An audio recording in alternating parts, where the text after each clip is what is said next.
The ABC is facing an identity crisis which stems from mismanagement, incompetence, and editorial double standards. Now, I feel really sorry for the journalists who are genuinely trying to break stories at the ABC while management repeatedly runs what was once a great institution into the ground. Just yesterday, staff would have gathered around their computers to watch the court live stream involving their sacked colleague, Antoinette Lattouf, whose shifts were canned based on her social media activity and potentially her race. The court has been told by her legal team to accept that her dismissal was related to her race.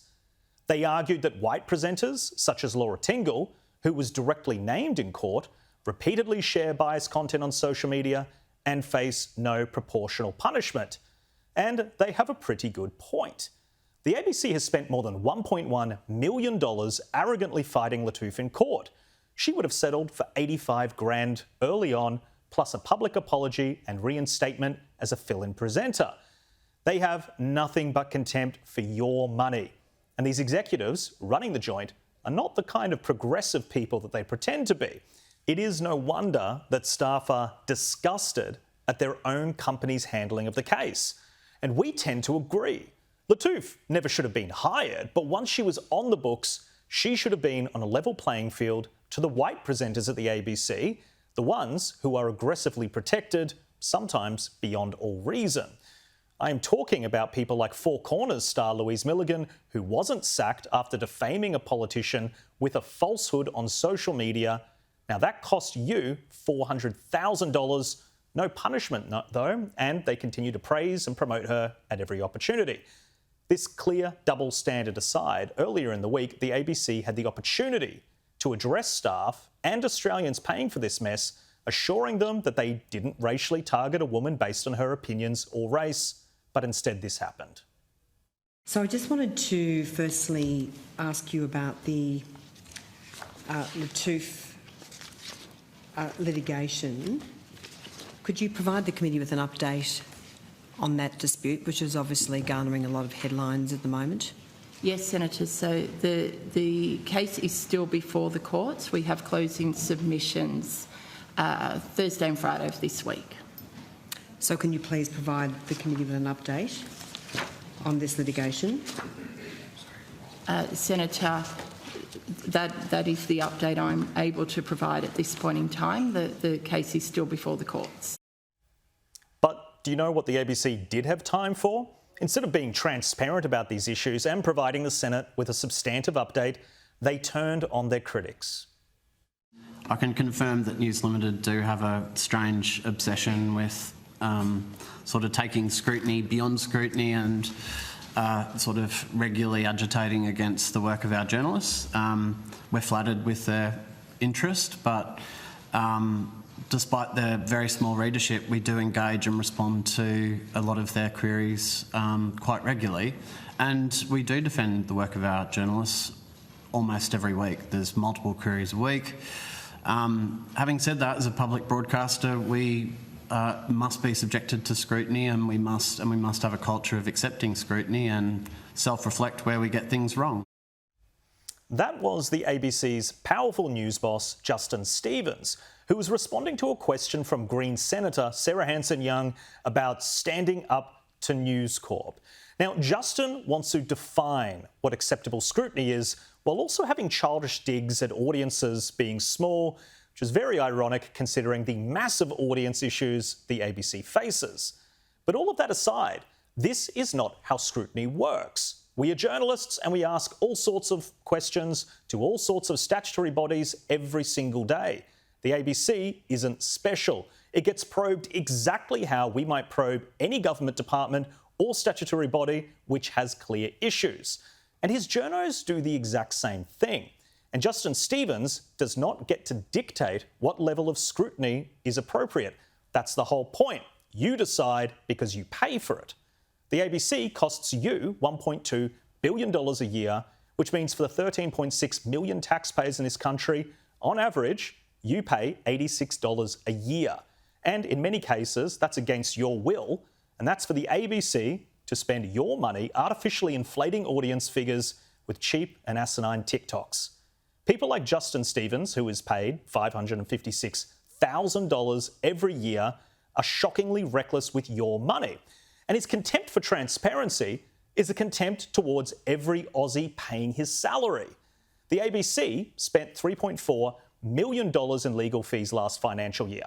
Now, are we not supposed to ask about those cases? And what about the humiliating apology that Justin Stevens had to deliver when his staff doctored gunshot sounds into a professional news report to make it seem like a soldier was shooting at unarmed civilians? Oh, that's right, they cleared themselves of deliberate wrongdoing in this one by hiring a former ABC journo to review the actions of Justin Stevens' employees. Not sure it makes it much better though, not deliberate, just shocking incompetence. But in a way, I agree. Justin Stevens is the face of incompetence because this is the modern ABC. It has lost the faith of its own staff and mainstream Australia. Well, joining me now on the panel is Managing Editor of The Australian, Darren Davidson, and of course, Sky News contributor, Kel Richards. Now, Kel, the ABC, it's having scandal after scandal, and you would think going to Senate estimates, that's an opportunity for a news boss such as Justin Stevens to lay it out, really explain to Australians where they've gone wrong. Instead, it's quite defensive. And this is not that long after this doctoring scandal that happened on his watch with his staff. Yes. They've got so much that has gone wrong, it's really hard for them to be comfortable and open. They can't just relax and say, we're doing well, and here's what happened, 1, 2, 3, 4, 5, because too much has gone wrong in too many areas over too much time.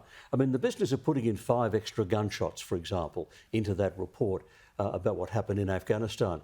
Now, I have sat in ABC editing rooms beside the vision editor. I know how it's put together. I'm just puzzled by what they say. I cannot comprehend how that could happen by accident. For a start, you have to have the sound effects available to insert on the audio track. So they're not hanging around. Yes, you've turned them into an audio file that's been OLA'd. So they're not floating around the room somewhere and just fall into the machine. That doesn't happen. Someone makes a conscious decision to isolate and pull out the gunshots. And then they don't go onto the audio track unless someone presses a button and puts them onto the audio track. It can't happen. It just can't happen automatically. And I cannot for the life of me, having spent far too long in my life doing that kind of thing, I cannot understand their explanation. It's incomprehensible. It makes no sense. In an editing suite, someone somewhere makes a decision. A reporter, an editor makes a decision, let's beef up the battle scene by putting in some extra gunshots. Now, if they'd said, we just thought we were beefing up the battle scene, it never occurred to us that we were in fact treading on legal ground. That there was this broader meaning. That's yes, right. Yes. Now, if they'd said that, we would have said, OK, stupid thing to do, but we understand people can make stupid decisions on occasions. They haven't said that. They've said somehow these sound effects of rifle shots fell onto the soundtrack, and during all the screening afterwards, every time they checked the story, every time they went through it, no one noticed. Now, that's just beyond my comprehension. He has no credibility. To get his own team to publish a headline saying ABC cleared of deliberately, what's he saying? They're guilty of incompetence? Yeah. It's so absurd. Yes, yes. I won't be lectured to with a man who's that incompetent. But Darren, what did you make of his Senate estimates hearing there where he did take an aim at News Corp? I know a lot of your reporters at The Australian have been asking some very tough questions to the ABC. Is that fair? Is that fair for them to do that? Absolutely. I mean, the ABC, as we all know, is funded by the taxpayer. They've just had a new 5-year cycle locked in with the federal government. Kim Williams has been given an extra $40 million. And yet there are serious problems with Justin's news operations. Kel gave one example there with those, with the very questionable editing around that story. Another example would be nearly a year ago now, we had that national tragedy at the Westfield Shopping Centre in Bondi Junction. Now that story was covered comprehensively and at speed by organisations like Sky and News Corp. Yet the ABC with a fraction, they did that with a fraction of the budget that the ABC has. Yet the ABC was behind them. It moved at glacial pace during that story, as we and others and yourself reported at the time. And I think a lot of the ABC's problems are kind of born of its vast size and this $1 billion plus budget. I think it's very easy for the ABC's reporters and their friends and their circle to forget that they're not the people that they are serving. There's millions of Australians out there that don't align with their values, and they often forget that it's about reporting the news, not opining. And Justin's failed to rein those instincts in that a lot of the ABC news operation seems to have. We've got a new incoming managing director, Hugh Marks, former Channel 9 CEO. He's pretty good. He's pretty solid. He's got a big job here now in terms of bringing some much needed discipline to the public broadcasters' editorial decision-making process and judgment. And that's important because he has to address a sharp decline in their audiences, the ABC audiences, particularly on radio, which just reflects that what Justin's doing is not serving the needs of Australians, particularly those outside of the mainstream. Yeah, and I completely agree with what you're saying, and hopefully this change, the new managing editor, the editor-in-chief, I guess is what that position is, hopefully that does bring some change. But there does, Kel, appear to be this culture of arrogant, defensive, hitting back, and he was getting personal in that Senate estimates. It didn't need to be that petty, saying that, oh, well, they've got a tiny audience. It's just not true, first of all. Yep. Our YouTube channel alone is significantly larger than anything the ABC does. But it just gets petty. And you would think someone who's $560,000 a year is his salary that we pay for, you would think he would treat that process with respect, because he's not being disrespectful to us. He's being disrespectful to the taxpayers. Yep. In the early 1970s, an American economist coined the expression corporate culture. And you talked about culture just a moment ago. Culture is really important. It's not written down, it's not in any of the rules, it's not in any of the regulations, but there is a culture that flows through the place that actually controls what happens. And I'll give you an example of the culture which I don't think is all that healthy. The Latoufe case. People talking about it might be racism, there might be something racist here because she's brown and doesn't happen to white people. I'll tell you what actually happens. The culture in the ABC is if someone is senior and permanent, they are protected. If someone is more junior and temporary and acting, well, they can be thrown under the bus. That's the culture. So if you get to be a senior as Laura Tingle or a senior as Louise Milligan, then you're a protected species. And it might be that, and it might not be about race. And it'll be interesting to see what happens in this court case. That's the culture that I encountered there. You protect your senior people. The stars. That's not a healthy culture. You need to be more open to watching what's going on. Yeah. Well, let's move on now to a story about a sacked radio star who took aim at the Matildas. You know what they remind me of? Year 10 girls.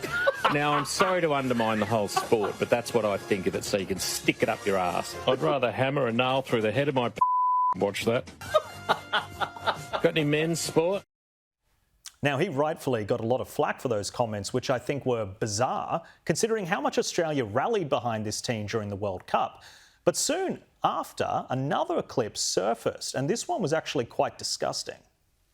Endometriosis, and this is controversial. No, I'm going to say it. It's controversial. Yeah. It's made up. Most people watching tonight would personally know a woman who has been impacted by endometriosis, and it is a very real issue, and he was an absolute moron to suggest otherwise. Let's bring the panel back in. Darren, what do you make of this whole saga? Yeah, they're really shocking, surprising comments to hear on a mainstream national radio broadcaster. I mean, it's more like something you might hear on a fringe podcast. I don't think his employers really had a lot of choice there. Many of his listeners and audience would have been turned off by those comments, and they would have made a lot of the sponsors and advertisers, not that they should dictate editorial, but quite uncomfortable being alongside that content. And as you said, the Matildas are a huge success story. They've elevated football, soccer in Australia, and with the 2026 FIFA World Cup around the corner, and Matildas going through a qualifying campaign at the moment, it's just a shame that this has become the focus of the attention around that team. And so many young girls look up to them, and the comments are just very unfortunate. And unfortunately, I think it was probably the right decision to end his employment. Yeah, I'm a big free speech guy. I definitely draw the line if you're mocking a chronic illness, it leads to fertility issues. Yep. I've got no time. Good luck to him. Join the Centrelink queue, mate. Exactly. Look, I'm with you because we all know someone like that. I personally know a young woman who, in her teens, would be up vomiting 12, 13 times a night because of endometriosis, wake up in the morning in enormous pain and say, can you drive me to school? I mean, that's what these people are going through. Now, I don't know. Marty I think he's got daughters as well. Yeah, I don't know if he's been this bad all along and we've only just discovered it, or whether somehow an epidemic of stupidity has suddenly hit him. But if that's what he's going to talk about and that's what he's going to say, I'm really pleased he's off the air and no one should allow him anywhere near a microphone ever again.